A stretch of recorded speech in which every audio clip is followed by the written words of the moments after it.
Greetings and salutations. Welcome to a special edition of Open Door Live. I have with me two brothers. I just finished the broadcast on AM 1490 WERE. That show is 360 Info Network, but we're going to have a special edition of Open Door. So I am happy to be joined by Dr. James Brown and Baba Obalafia Orikoku.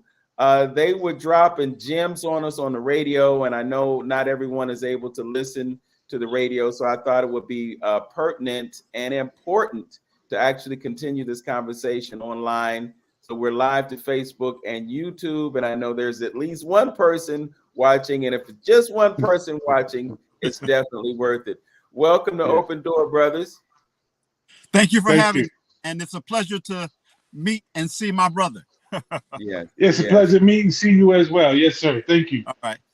Yeah. So it's really interesting how organic that conversation was, because my intention was to talk about African spirituality and then move into the winter solstice. We're about halfway through the program, Dr. Brown, and then you mentioned the winter solstice and you open the door, so we're able to walk through it and get that full understanding. And I don't like to be redundant, because it just requires you to say what you've already said, but you can never say it too many times, because everybody needs to hear it, know it, put it to work in their lives, because it has an impact on their lives. I can testify that I've been observing this practice for the past 3 years, and I never in a million years thought that I would go without food for 4 days, but I'm actually looking forward to it. And one of the reasons that I look forward to it is because it just gives my body a break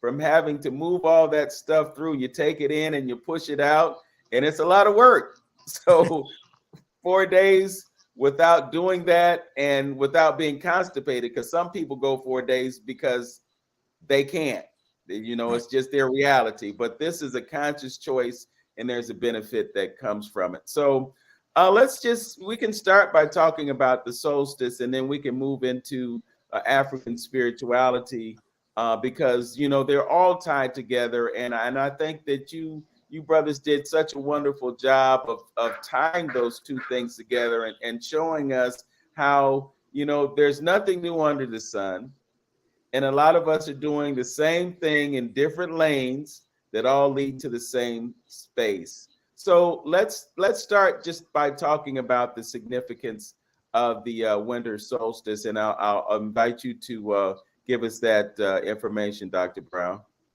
So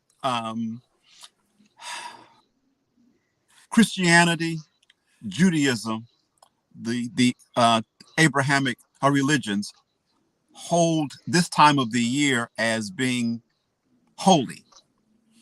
However, it's by the Christian practice, it's not really kept holy in terms of their devotion to honoring the birth of, quote unquote, the Savior. They hold this time of year to be holy because it has a astrotheological correlation. Many ancient cultures all over the world have built celestial clocks to make sure that they see this time of the year coming, know exactly when it is upon us, because the energy of the planet has changed in a certain fashion and form, such that the spirit in the human and the spirit on the planet are at their most receptive. This is manifested by the days being much, much, much shorter than the nights. And from the December 21st through the December 24th, these are the 4 longest nights of the year. These are the 4 shortest days of the year. And that solar energy is at its lowest ebb, and that lunar energy, or that nighttime energy, that yin energy, is at its most prominent. What happens physiologically with us is that our pituitary gland starts to produce large amounts of melatonin for longer periods of time. As the sun goes down around, I think it's going to be 4:57 today, and it's going to arise sometime around 7:30 tomorrow, we're going to have 15 hours of nighttime. And so for this coming Wednesday through Saturday, we're going to have those 15 hours, 4 days in a row. And then on December the 25th, the day will become 1 minute longer as the sun on the horizon will be 1 degree higher. It is going lower and lower and lower, and then it stops December 21st through the 4th, and then 1 degree higher on the 25th. This significance for the human physiology on our spiritual work is that this is the time when we are the most receptive to the ideas, images, attitudes, opinions that we have. And if you spend this time externalized, carousing, having parties, engaging in all sorts of frivolous activities, you miss an opportune time to grow yourself spiritually. You miss an opportune time to change the trajectory of your life or to make a course direction. We, as imperfect beings at this point in time, have characteristics, certain aspects of our behavior, thinking patterns that are not in harmony with the laws of Ma'at, not in harmony with the unseen forces that govern all of existence. It's a good time to take stock of those characteristics and actually reprogram yourself through meditation, through your breathing practices, to reprogram your thoughts about yourself and about life and about your relationships, the images that those thoughts conjure up, and reprogram that to make yourself more in harmony with living according to the cycles of life, living in harmony with the divine laws that govern our existence and this universe. And that's why these religions revere this time as quote unquote a holy day, which is the correct concept instead of a holiday. These are holy days, and they are divinely ordained because the energy of the universe on this planet has changed. So it's really interesting when you talk about them being holy days, and you talk about the ways that we traditionally have observed them, and it's really all about the partying, the frivolity, the consumption of things, when in actuality we should be doing the opposite of that. It's powerful to have that understanding and perhaps affect a change in our behavior that will give us the benefit of the rest that we get from this, and the restoration that occurs. You know, we talked about the benefit of fasting, and you talked about how it stimulates the stem cell growth and the just the overall benefit that comes from shutting things down as opposed to getting out there in the world. And I know it's a challenge because we get those invites to all the parties, and we're social beings, and we're in this heightened sense of, you know, it's the season, we're stepping away from work, you know, we're having this time to just go buck wild. And not that it mirrors the Saturnalia festival that we talked about on the radio show, but it's not actually too far away from that when you look at the toll that you're taking on your body and your spirit as you engage in the fun and the festivities, when things should actually be the opposite of that. You shared with us a few things that you can do during this period, so I just want to make sure that everybody knows what they should be doing as opposed to what they shouldn't be doing. If you can, it would be good to fast on water or orange juice and water for those 4 days. If you're not used to fasting, if you're not used to going without food, then just do it for 24 hours. Have you know, for whatever time during that time period, if you can. But go in with the idea that every year you're going to do 24 more hours. Don't just stop at where you are. But if you can, the full 4 days of water and orange juice, and 4 days of actually spending time with yourself, being away from externalized activities, because just as we look out in nature, the energy of the plant life, you see, is it's not in the branches anymore. It's not in the external part.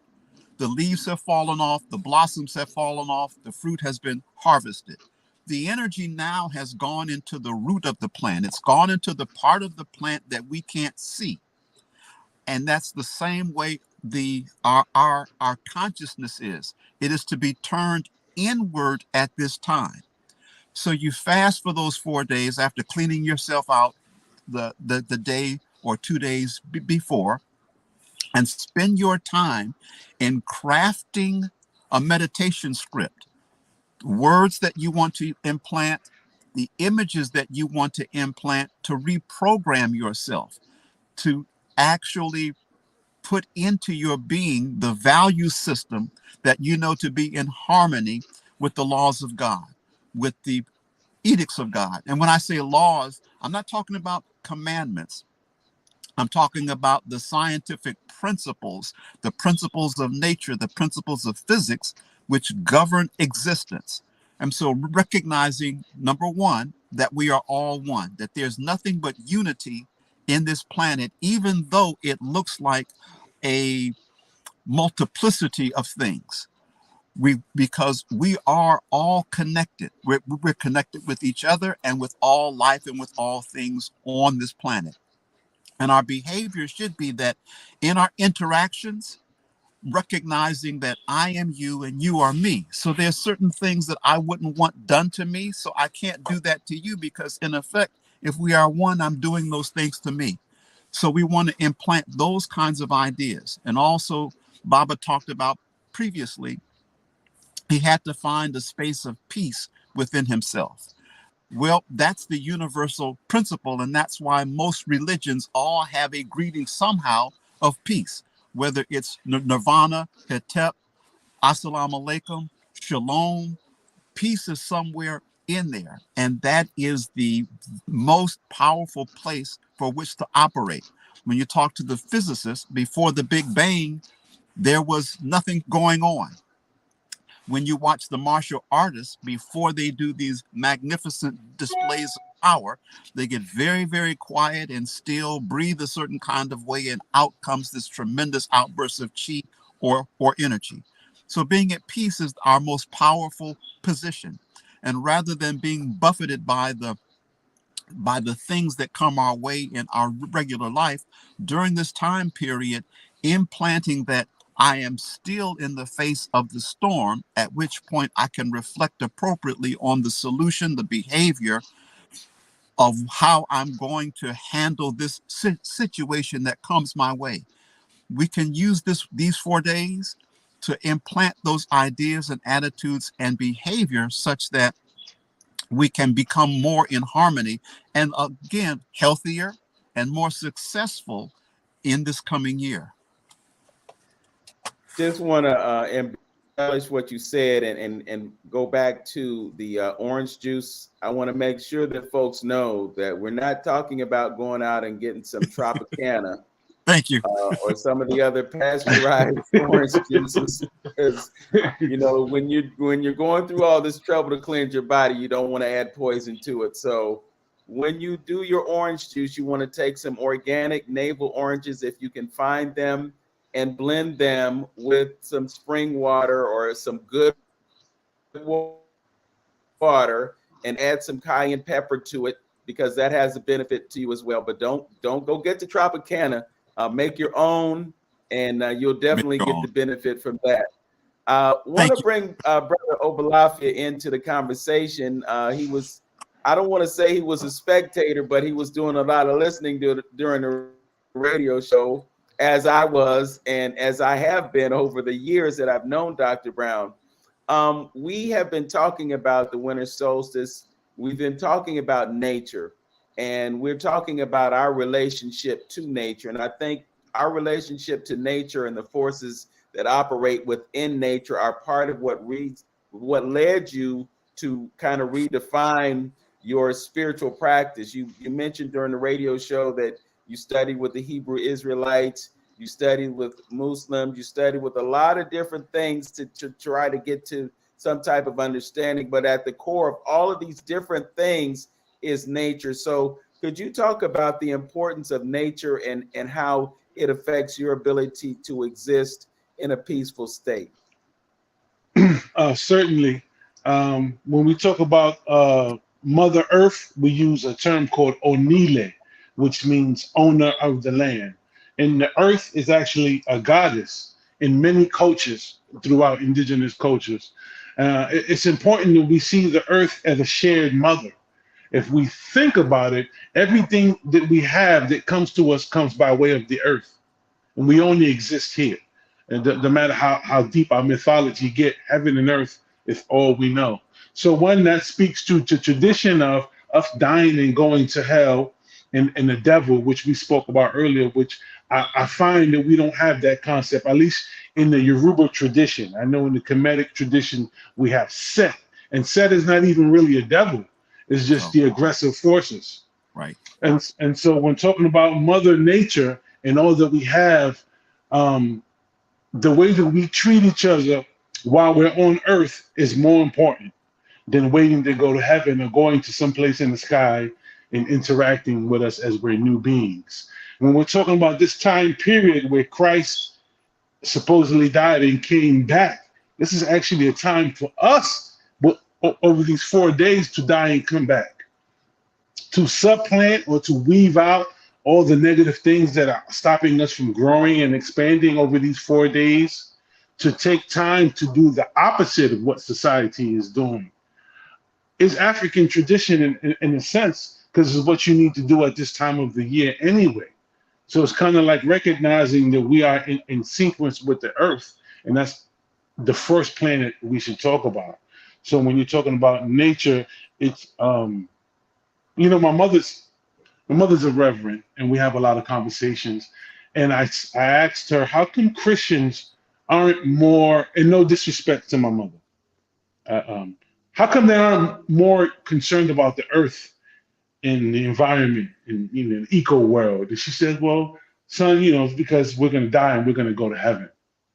But that's not an African tradition. African tradition is that my ancestors will live on in earth, and what I do in earth speaks to who I am. It's the living legacy. We don't talk about the afterworld as much as how we talk about how we treat each other when we're on planet Earth. And I think that's really important because that's all we'll ever know. We speculate a lot about heaven, but we live on Earth, and our relationships with each other and what we believe in has a lot to do with where we're at. You just said something that sparked a thought in me, and that is the relationship between the ancestral world and the world that we live in. If our ancestors are living through us, and we have this idea that after their physical bodies no longer function, they go to this other place, but they're present in our lives, and this is just a wild thought, so forgive me if it seems kind of out there, but it's like we experience heaven, or they experience heaven as they live through us. And we have this whole idea about somewhere down the road when we should really be concerned about what's happening right now and bringing them into our lives and acknowledging them in our lives and having a conscious awareness of them in our lives right now so that we can get the benefit of what they can do for us as we exist in this world today, right now. We say all the time, as above, so below. And if we think about heaven being some mystical place off in the clouds, but then again, it exists at the same time in the same way that we live in our lives right now, then why are we looking somewhere in the future when we should be dealing with what's happening here and now? Yes, sir. Yes, sir. Brother, the future and the past only exist in our imagination. All we have is right now. And you have said a mouthful. Back to what Baba was saying in terms of how our relationships and heaven is what we make it here and now. One of the things that has been disempowering people of color, and in effect the masses of the world, is this idea that we don't have the power except through except through what we have financially, our political connections, our voting power, our banking power, our education. The most powerful thing that we have is our divine spirit, because in the absence of those other resources, we still have the ability to cultivate that part of us which creates all those other resources. And it has been a purposeful attack on the majority of the people on this planet to keep externalized and not devote themselves to the powerful energy and consciousness that they have access within them, knowing that they have this power and operating out of this power where all the other resources are manifest. So this whole concept that we are human beings, that we are only as effective as who we know, how much money we have, how much education we have, versus I am a divine being. I have the voice and the imagery of a divine creator. And if I cultivate that, I can generate the resources that I need to have a successful life. And that this world is designed to keep growing me. We come into obstructions, we come to challenges, and not recognizing that my purpose on life is to go through those challenges in a peaceful way and gaining the solutions from that wisdom faculty with inside of me to operate in harmony such that there's a win-win, and I come out with either an understanding of how I got into that situation or the concept of, wow, I am better because of this. And knowing that nothing in our lives are designed to break us, they're all designed to get to help us challenge the human and the animal and bring out the divine within us. And so we keep operating like we don't have this spiritual power that we have access to. And so even if we had, somebody was saying that, I forget, that the richest man on the planet has $127 billion and that there are 7 billion people on the planet. This person could give every person $1 billion and he'd still have billions left. If we gave everybody billions of dollars and we still had the same mindset that we have, we would end up still in the same kind of planetary chaos that we're in now, because we haven't changed our mindset. And so we have to change our mindset. Our mindset will then grow us into the kind of beings that would be in harmony with everyone, everything, and this whole trajectory of this spiritual evolution of this planet would change. I have read a few of the books that you have recommended, and one of the books that you recommended that we read a few years back gave us this concept of the major religions of the world seeing all men as divine beings. And then we got to a certain point where the paradigm changed and it became one person was God in the flesh, and then everybody else just got kind of pushed to the side. But during that period in which everybody had this idea that they were functioning as gods on this planet, we just saw differences until that paradigm shift occurred.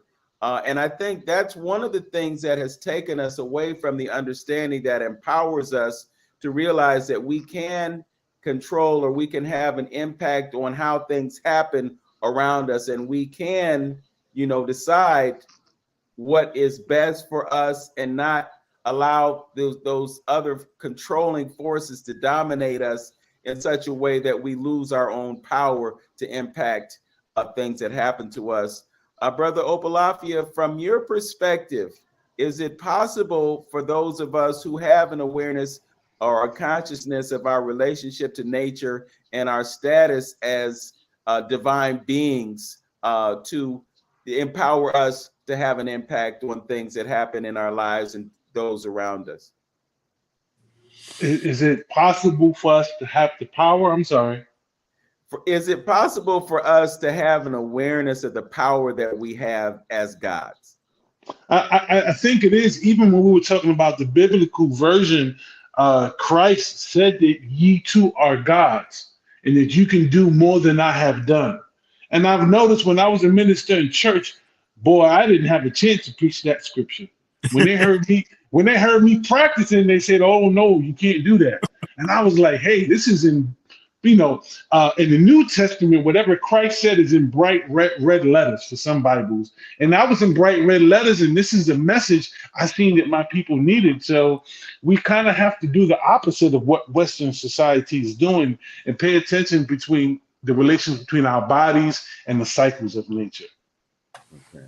Originally, we always were taught that we came from heaven, not that we were sinners. That is the opposite. I've always had a problem that I was born into sin. That never sat straight with me that a loving God would born me into being a piece of junk. When in the African tradition, you're born unique with a purpose and you have a destiny, you're not a mistake.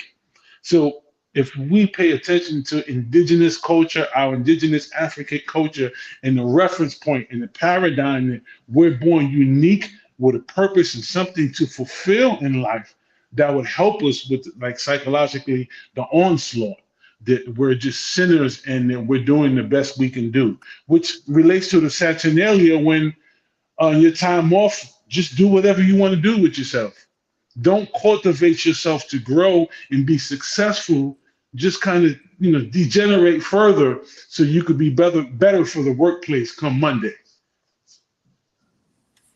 Dr. Brown, did you want to add to that?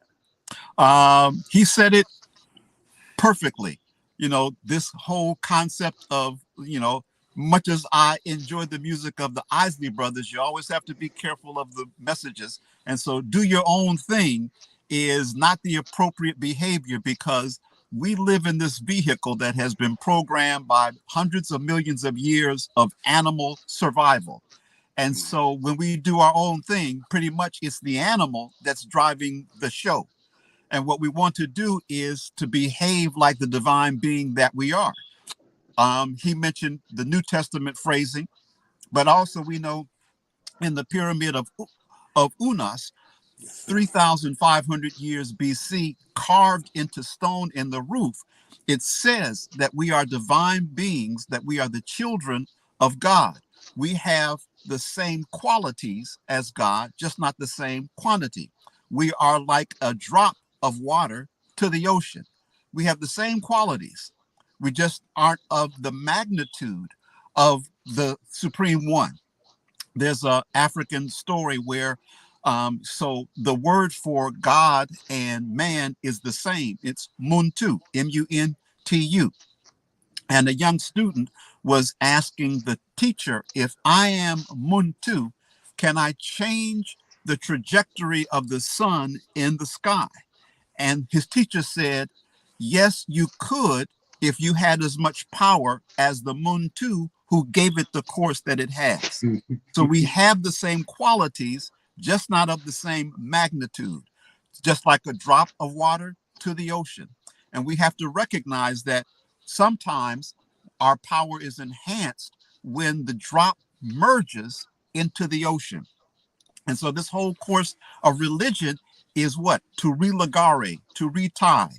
That means reconnect back to the source of which we are, at which point now we have the wisdom of God, which means we have access to the power of God. Because you can't get access to the power to guide your own destiny if you don't have the wisdom to do it correctly, because you'll put things out of balance. There's an order, and you have to always be operating within the order. And so these 4 days of time, by spending time in meditation with yourself, you can kind of help to uncover more your purpose, how you are maybe off course or headed in the right direction, and get tweaks on your behavior, attitudes, and also to align yourself and let the drop merge with the one big ocean. I share. Baba Obalafia brought up the idea of living in purpose, and I'm thinking about the African principle of Ubuntu, meaning that we all exist for the benefit of others. And I'm thinking about that time when in the time of Kemet, when everybody was operating in that consciousness of their godhood, so to speak, and they were living their lives in purpose for the benefit of others. I just wanted to invoke that thought.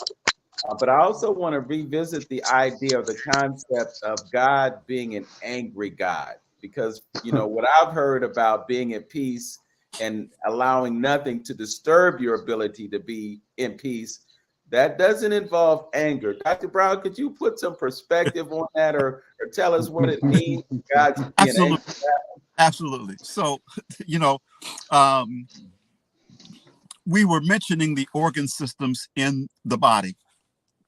And one of the beauty of the principles of Taoism is how they have investigated energies of the body, and they've associated various energies with various organs. And so the energy of anger, it's just a fiery, dry energy that just moves outwardly. And in terms of its ability to get things done, it's very effective. But that energy has to be guided and directed. And so, sure, fire comes out of one element, but there's also water, there's also earth, there's also air. So, and there's also in the Chinese tradition, metal. So there, and we can find all of those energies in the external environment, and we find them within us. So this concept of this angry God means that the Hebrews actually created God in their image. And so you notice how even now they still, now let me put this in the correct term. So there are original Hebrews, and then there are those people who converted to Judaism. So even the original Hebrews had this concept that God had this emotional reaction because they created God in their image. In the African spiritual tradition, God has an enforcer of justice, but that enforcer of justice is a very objective. It sees that things are out of balance, and its job is to put it into balance. His job is not to punish. His job is not to revenge. His job is to put things in balance. So sometimes that has to be done energetically. However, it is always done objectively. So what we say is this fiery energy is always guided by the word of God or the wisdom of God. And so we can see how anger affects us. Its source in the body is the liver. And so with angry people, you notice how you feel when you were younger and you could not control your anger. It's an overwhelming fiery energy. And for most of us, once you calm down, you recognize how uncomfortable it made you feel.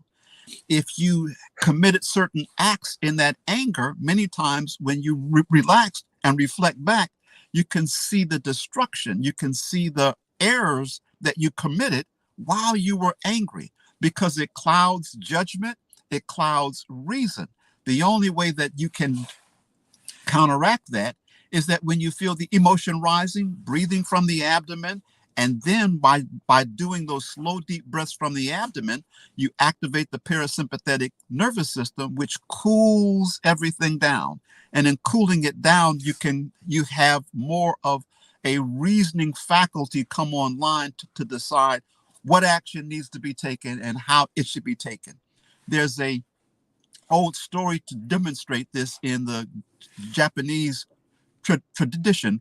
There was a samurai who was given the task by the shogun that there was an enemy that had committed a crime against the state and needed to be executed. The enemy heard that that somebody was after him and went on the move. This samurai who was given this job followed this guy from village to village, town to town for 7 years, always just one step behind, but kept purposefully going for this guy. So 7 long years, he's searching for this guy. He finally corners the guy in a cave. There's no place to run, and the man is ready to meet his demise. The samurai unsheathes his sword, raises it up, and at the moment he raises it up, the enemy spits in his face. The samurai sheathes his sword and walks away. Why? Because no longer was the act an objective act following the law that he had been given. It was now personal.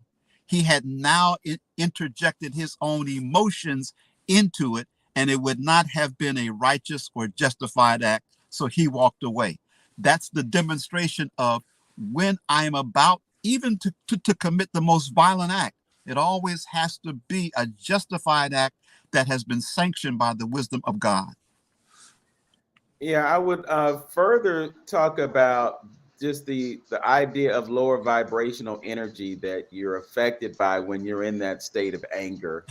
You know, being upset like that, sometimes it causes you to depart from your rational thinking and your higher state of mind. And we've talked about those different levels of your brain. You have the reptilian brain, you have the mammalian brain, and then you have the cortex. You know, The could you break that Neanderthal down brain, for us? right? Yeah, break that down for us if you could. Certainly. So the reptilian brain, reptiles are the oldest life form on this planet. And so reptiles have only one function. I mean, they have only one purpose in life. It is to survive. So they have no moral compunctions whatsoever. They do not nurture their young. Their young are born alive with the instinct of what to eat, how to hunt. They don't have to teach them anything. Crocodiles, alligators, snakes, lizards, they do not nurture their young, and they eat whatever it is that their diet says to eat without any compunction. That's the reptilian brain. It's our fight or flight response comes from that. Then over after that, then the brain of the mammal evolved. And the mammalian brain sits over the top of the reptilian brain. The mammalian brain, mammals have a tendency to group together. They have this warmth energy that bonds mother to child. They raise their children. They form groups. They form packs. They hunt together. They live together. There is a clannishness about mammals. However, they do not make tools. That's the Neanderthal brain. So the Neanderthal brain is where most of humans are now. So what we have are just better weapons to survive with. But what is supposed to be the fourth evolution, which turns us into our divine self, is the prefrontal cortex, a little thin piece of tissue here in the forehead. And you notice how many cultures honor that. So Muslims pray and touch their forehead to the ground. The devout ones will end up with a brown spot over here because of so many times they place the head. The Hindus will put the little red dot here. They say it's a reflection of the pituitary or the pineal gland, but basically what we're talking about is the divine consciousness that comes from the development of the prefrontal cortex. That is where the abstract laws of nature, of physics, are inherently within us and guides the Neanderthal brain, controls the animal brain and the reptilian brain. And that is the message of the Sphinx, Her Him Aket. It is the body of the animal, which is this energetic vehicle that gives us all the energy that we have to survive, to go, to do, to act. And over top of this, the body of that animal is the head of a human being. And that head of the human being contains the prefrontal cortex, and that is to control the behavior of the animal. Let the animal use the animal and not let the animal use us. And for most of us, our behavior is dictated by what we like, what we don't like, what I will do, what I won't do, versus what is the right thing to do. What is the value system that I have implanted, which is a reflection of my understanding of the laws of nature to govern this animal. I'm going to ride the horse and not let the horse just take me wherever it wants to go. Brother Obalafia, we in church right now, bro. I hope you understand that. And Yes, sir. every time I get to sit at his feet, I just get the feeling, I'm sitting in the front pew. But Obalafia, I wanted to ask you, based on what you said about your mother earlier, what it's like for you to navigate a life that immerses you in an African cultural tradition and then have family members that are in a different tradition. How do you manage to go through that process and manage the conflict between your values, your thoughts, your morals, and the others? I have to pay homage to my grandmother. Most of my family became Christian after my uncle died, and I guess maybe they've seen it as the Orishas or the Irumoles didn't protect my uncle, so everybody turned Christian. But for me, those ancestral ways, the rhythms, and the way it made me feel was more important, and that had a lot to do with my grandmother. Um, I've been in different institutions as a child, from 9 up to maybe I was 19 years old. Some horrible places, but the identity and the energy that my grandmother had exposed to me earlier carried me throughout. And so I had to say that I was in touch with my intuition and my sense of self more than other people. I mean, you're asking me how I was able to do it. Um, in my family, my grandmother had a lot of respect as grandmother's spirit. So even though people change and you start to ultimately see Christ as the sacrifice, in this tradition, you sacrifice things of lesser value for greater value. And I began to learn the lessons of giving up things in order to grow stronger. And so some of those views that I was given in Christianity now that my family was accepting, when I let go of them, I was able to grow stronger. So it was a real strong sense of self-identity, very early planted by grandmama's love. And the grandmother's love, if any of us could testify, could last a lifetime into other lifetimes. So it was a relationship of just being a mama's boy, grandmama's boy, and keeping those teachings within myself. It was extremely hard. And even to this day, at work, when they say, "Hey, are you going to do Santa's helper?" And it's like, I want to say a whole bunch of things, about Santa and Saint Nick and about my culture, but I don't want to be rude. I tell them I help people all year round. So if you need help, I'll help you any time of the year. And that's a unique answer to them. So it's about my identity, my grandmother's love, and realizing that I am an ancestor today. Yeah. Yeah. Yeah, May I and say it's all, something? yeah, please do. He brings up a beautiful point on sacrifice. And I remember earlier in the conversation on the radio, and he said as he got into African spirituality, which some do animal sacrifice. And what we gradually come to understand is that the animal to be sacrificed is the animal nature within us, just like the Aztecs went to human sacrifice. The sacrifice actually is the sacrifice of the Neanderthal brain, the caveman brain within us. This whole concept of sacrifice is very, very important. I forget which patriarch in the Bible was commanded to sacrifice his only son or his firstborn son, and took him up onto the mountain and was prepared to kill him when God stayed his hand.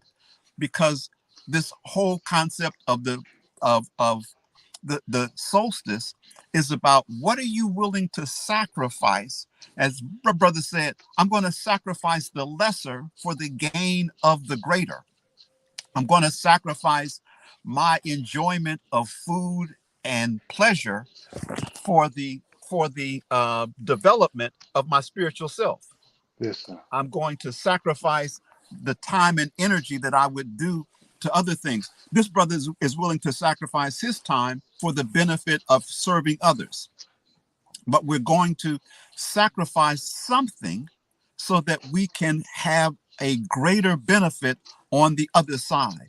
And what we usually think about a sacrifice, when you actually weigh them in the balance, if I have sacrificed food and fun for 4 days, but all of a sudden on the other side, I have a much deeper understanding of my purpose in life and how to achieve my purpose in life, and the power and the strength and the energy to achieve that, then I really haven't sacrificed anything, even though it looks like I gave up something. I didn't give up anything. I just gained everything. Yes, sir.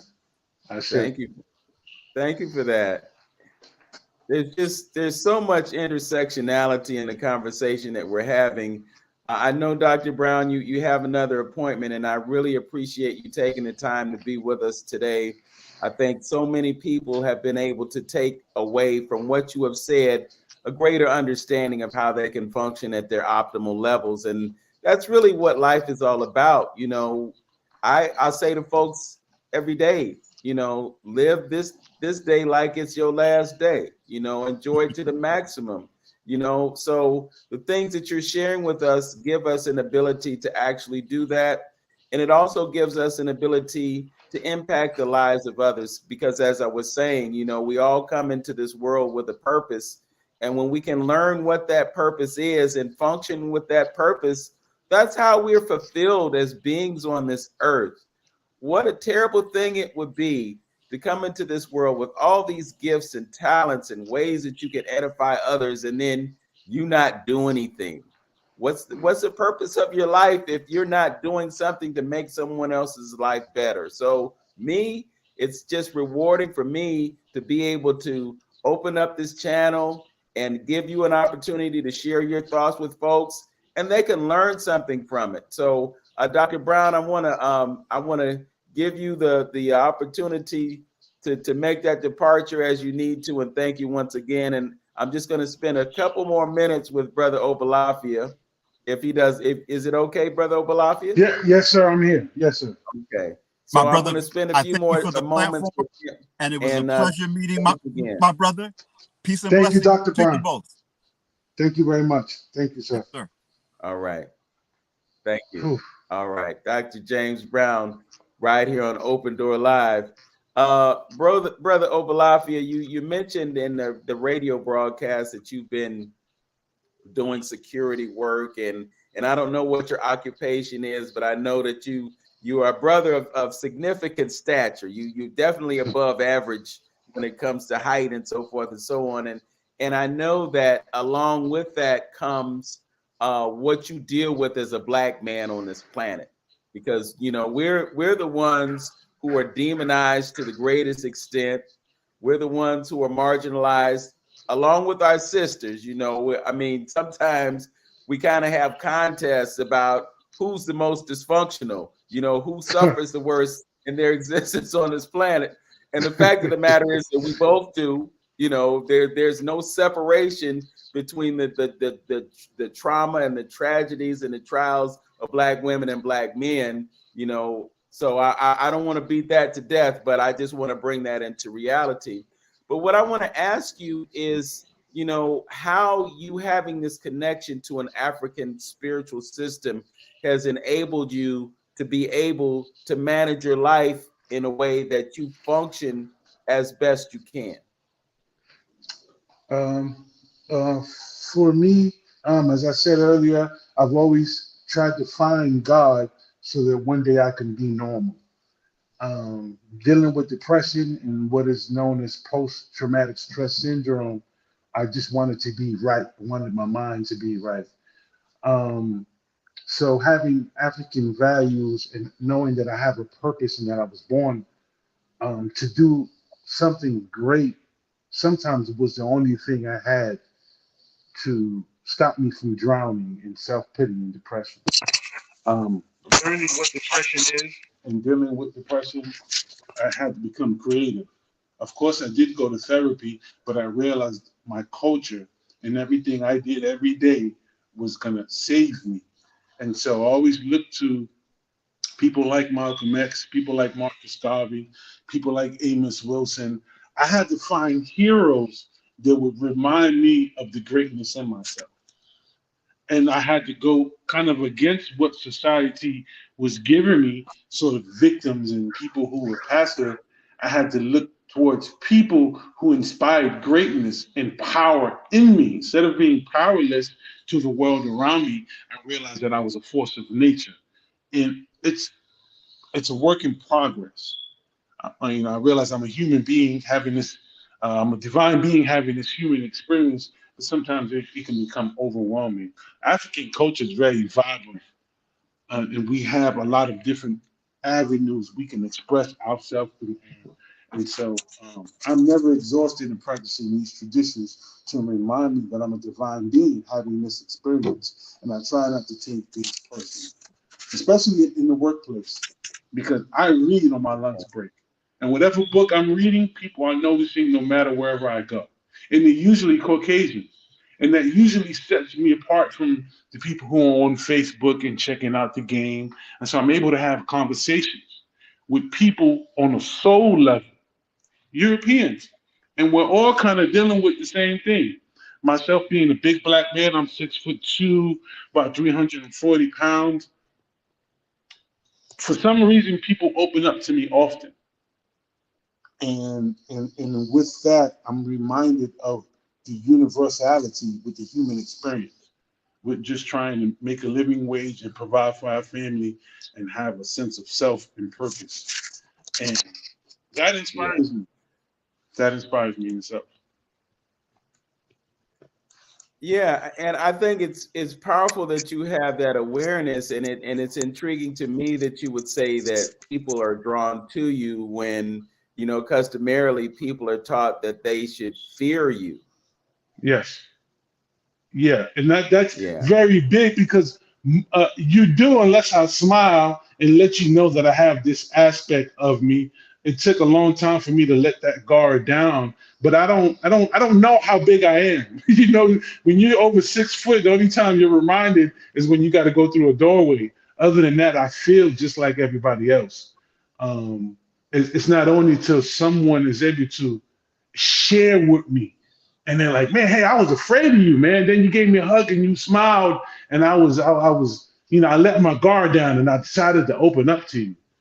But then I have people who stereotype me because of my look and because I don't walk around skipping and smiling, and I usually have a serious face because we're living in serious times. But I'm compassionate, I'm loving, and I have a sense of humor. Okay. What can you offer to folks who have an interest in African spiritual systems outside of what we've been practicing as Christianity over the years? I would say to know what it is that you want.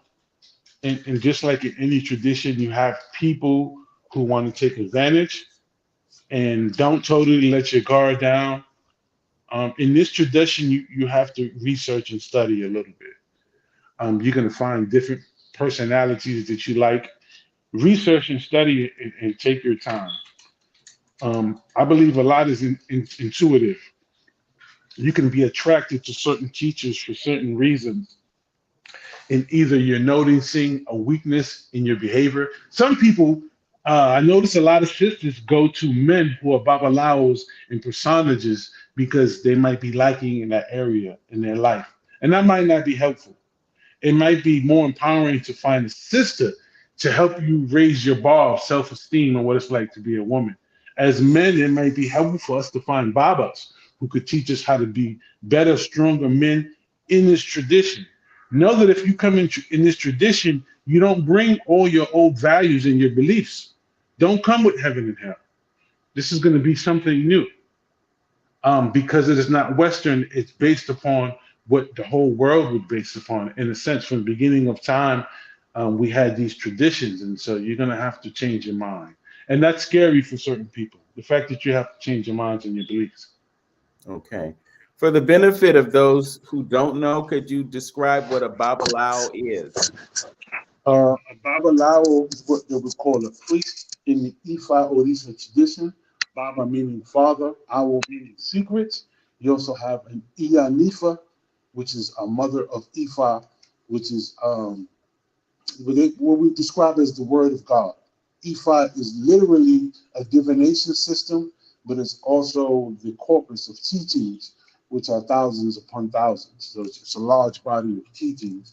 And any given Ianifa or Babalawo will have a certain amount of information. It's almost like we had 16 different Bibles, 16 times 16. So you might meet a Babalawo or Ianifa who knows a certain amount of information, and then you meet another one, he's from another side of Africa. And he has that, and he or she has that Put amount your of earpiece. information. Put your Okay. earpiece in so we can hear you. Okay, I'm great. I'm sorry about that. It fell out. So Yeah, a Babalawo or Ianifa, Babalawo will be a father, Baba father, our secrets. And an Ianifa is like a mother of Ifa. So Ifa being the divination system as well as the proverbs and the literary corpus, which are thousands upon thousands. So if you find someone, beware that their information is limited to what they study. You're going on a self-knowledge journey. When you get into African spirituality, you're going to be learning about yourself in nature. You want to be honest with yourself. You want to know what you're looking for. You want to be aware that certain people are hustlers. Just like you have people who swindle in church and other traditions, you have that as well. The most important part is you unfolding who you are. Initiation means to begin. And so you have to begin the journey before you even meet a teacher, willing to open up, willing to change how you think. We talked earlier about heaven and hell. These concepts don't exist. There's no devil. There's no hell you're going to burn into. You're responsible for your actions.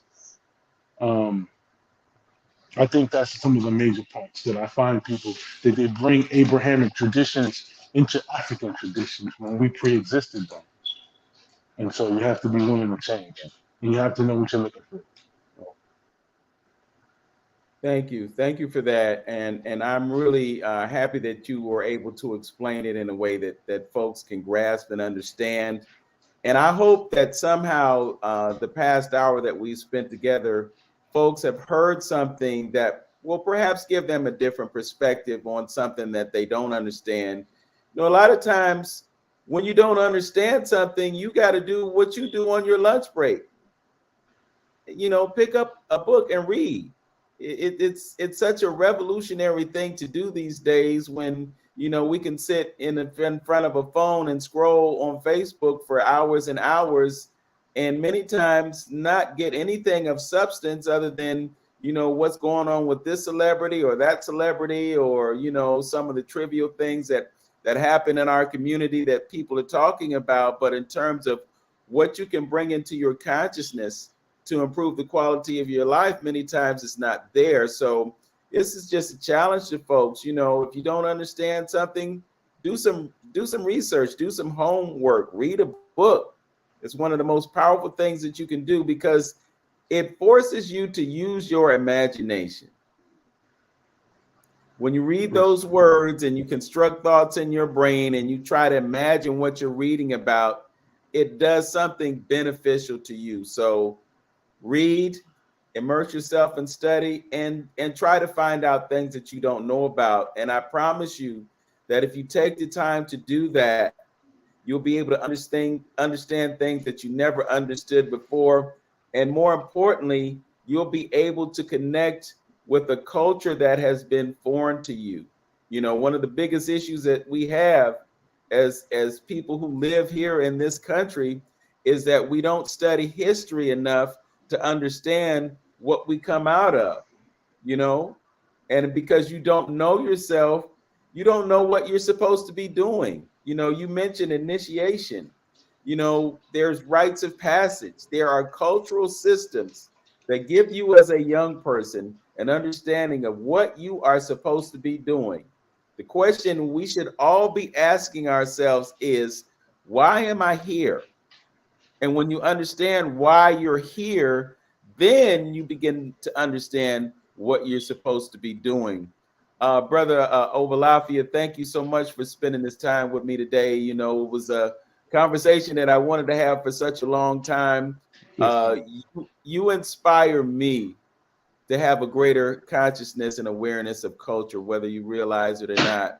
And I'm really amazed at the things that you think about, the things that you speak about, the things that you share with others, because many times those things can be an impetus for folks to look at things another way. And that's the reason that I wanted to do this show today, and the show that we did on radio today, just to give folks something else to think about as we immerse ourselves in, you know, this holiday season or holiday season, depending on your perspective.